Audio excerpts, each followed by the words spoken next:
बिस्मिल्लाहिर्रहमानिर्रहीम। अस्सलाम वालेकुम। बिल्कीस एक इंतहाई ज़हीन, हिकमत वाली और बहादुर औरत थी, जिसकी दानाई की मिसाल 1000 मर्दों से ज़्यादा दी जाती है। हत्ता कि कहा जाता है कि वो जिन्नों की बेटी थी। यमन में सबा की बादशाहत पर उसके वालिद की हुकूमत थी और वहाँ एक अजीम शान सद्दे मारिब था जो पानी के एक बड़े ज़ख़ीरे को रोकता था। एक जादूगरनी जो जिन्नात को काबू में रखती थी ने बादशाह को खबर दी कि सद्दे डैम मारिब जल्द ही टूट जाएगा। बादशाह ने हैरत से कहा, अगर तुम सच बोल रही हो तो मैं तुम्हें इनाम दूंगा, और अगर तुम झूठी निकली तो तुम्हारा सर कलम कर दूंगा। बादशाह ने अपने इंजीनियर्स को भेजा ताकि वो उस बात की तस्दीक करें, और उन्होंने सच्चाई की खबर दी कि सद जल्द ही गिरने वाला है। बादशाह ने अपनी दौलत, औलाद और हाशिया बरदारों को लेकर वहां से फरार करने का फैसला किया, मगर उसने अपनी रियाया को तबाही से बचाने के लिए कुछ नहीं किया। लेकिन उसकी बेटी बिल्कीस ने इनकार कर दिया कि वो अपने वालिद के साथ जाए। बिल्कीस ने अपने वालिद के इस फैसले पर हैरत का इजहार किया कि वो अपने अवाम को मौत के मुंह में छोड़कर जा रहा है। बिल्कीस ने अपनी रियाया को आने वाली तबाही के बारे में खबरदार किया और उन्हें मशवरा दिया कि वो अपने सामान, दौलत और बच्चों को लेकर पहाड़ों की ऊंचाई पर चले जाएं ताकि वो महफूज रह सकें। बिल्कीस ने खुद उनकी क़यादत की और वो लोगों के साथ रही जब सद मारिब गिरा और सब कुछ बहा ले गया जो वो ना ले जा सके। बिल्कीस की हिकमत और शुजाअत की बदौलत सबा की अवाम और अजीम तबाही से बच गई, और इसके अवाम ने उससे मोहब्बत की और उसे अपनी मलका बना लिया। ताहम सबा के लोग सूरज की पूजा करते थे। जब हजरत सुलेमान अलैहिस्सलाम को हुदहुद के जरिए उन लोगों की खबर मिली तो आपने हुक्म दिया कि हुदहुद उन लोगों के पास एक पैगाम लेकर जाए।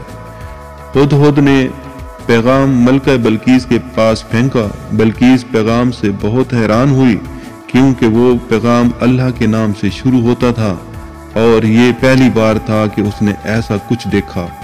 अपनी दानिशमंदी और फहम की बदौलत बिल्कीस ने फौरी फैसला नहीं किया, बल्कि अपने वज़रा और मशीरों को मशवरे के लिए बुलाया। अल्लाह ताला ने सूरह नमल में फरमाया, जिसका तर्जुमा ये है, बिल्कीस ने कहा, आए सरदारों, मुझे एक मुअज़्ज़ज़ ख़त दिया गया है।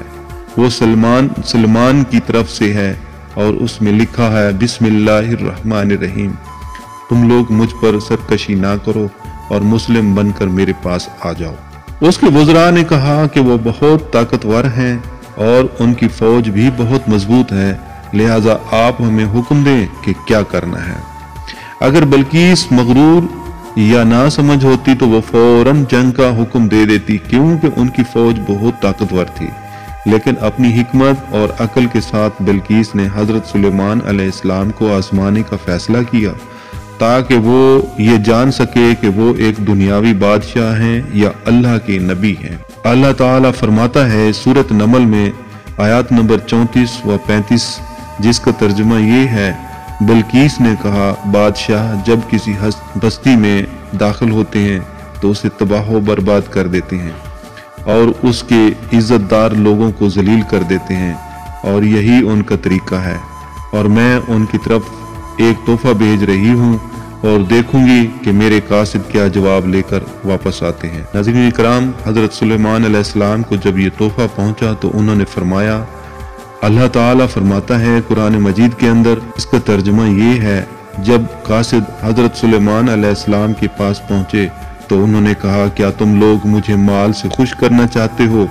जो कुछ अल्लाह ने मुझे अता किया है वो इससे कहीं बेहतर है जो तुम्हारे पास है, बल्कि तुम ही अपने तोहफे पर खुश होते हो। उनके पास वापस जाओ, हम उन पर ऐसी फौज लेकर आएंगे जिसका मुकाबला वो नहीं कर सकेंगे, और हम उन्हें वहां से जलील करके निकाल देंगे। बिल्कीस ने जब ये पैगाम पढ़ा तो उसे मालूम हो गया कि हजरत सुलेमान अलैहिस्सलाम दुनियावी बादशाह नहीं बल्कि अल्लाह के नबी हैं। हजरत सुलेमान अलैहिस्सलाम ने अपनी मजलिस में बैठकर पूछा, अल्लाह ताला फरमाता है सूरह नमल के अंदर आयत नंबर 38 تا 40, جس کا ترجمہ یہ ہے: سلیمان علیہ السلام نے کہا، اے درباریوں، تم میں سے کون ہے جو بلقیس کا تخت میرے پاس لا سکتا ہے قبل اس کے کہ وہ میرے پاس فرما بردار ہو کر آئیں؟ ایک زور آور جن نے کہا، میں اسے آپ کے پاس لا سکتا ہوں، اس سے پہلے کہ آپ اپنی جگہ سے اٹھیں، اور میں اس پر طاقتور اور امانت دار ہوں۔ جس کے پاس کتاب کا علم تھا اس نے کہا، میں اسے آپ کے پاس لا سکتا ہوں اس سے پہلے کہ آپ کی پلک جھپکے۔ اور جب تخت بلقیس حضرت سلیمان علیہ السلام کے سامنے آ گیا تو انہوں نے فرمایا، اللہ تعالیٰ فرماتا ہے سورہ نمل آیت نمبر 40، ترجمہ جس کا یہ ہے: اور جب سلیمان نے اسے اپنے سامنے مستقر دیکھا تو کہا، یہ میرے رب کا فضل ہے تاکہ وہ مجھے آزمائے کہ میں شکر کرتا ہوں یا کفران نعمت کرتا ہوں۔